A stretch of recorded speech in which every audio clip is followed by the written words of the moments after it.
The angel chorus, harmonized in praise, before Jehovah God's unbounded light, that wove, engulfing them in brilliant rays. One angel strolled in tardy, out of spite.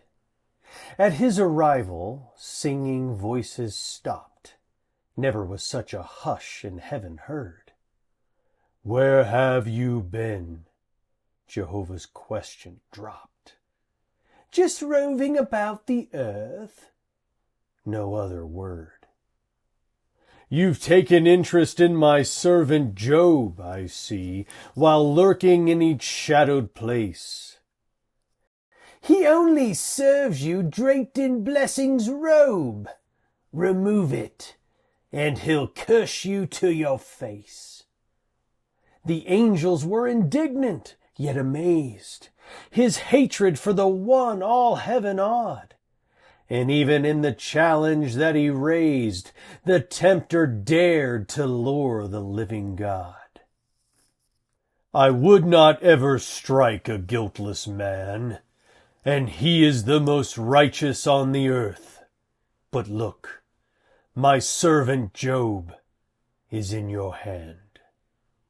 When he denounces you, how deep you'll hurt." The angel thinly smiled before he spun, unleashing winds and fire on the land.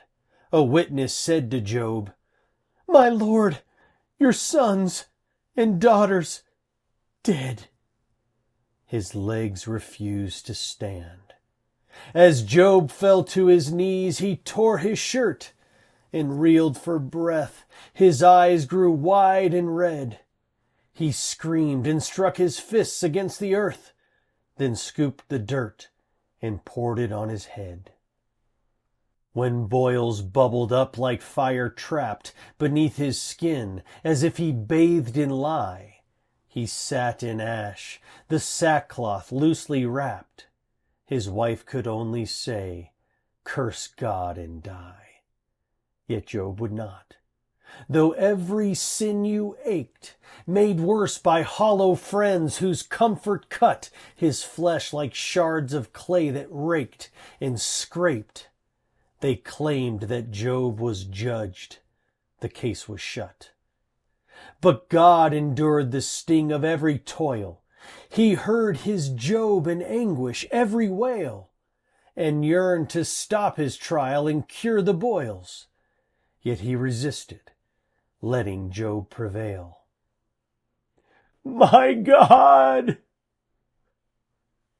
I have accepted all your good when coming naked from my mother's womb. So I accept the bad as well, and should go just as naked to my father's tomb. But show me, please, the error of my path. It must be so. You're just in all your ways. Although my face is streaked with shame and ash, I'd use my final breath to bring you praise." So God rebuked the angel for the charge, that man would leave his God to save his skin.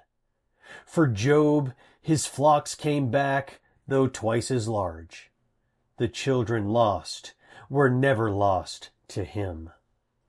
Applause in heaven soared as Job was blessed. They bathed in light. Triumphant songs began. The man had proven faithful under test. Yet more, Jehovah proved his faith in man.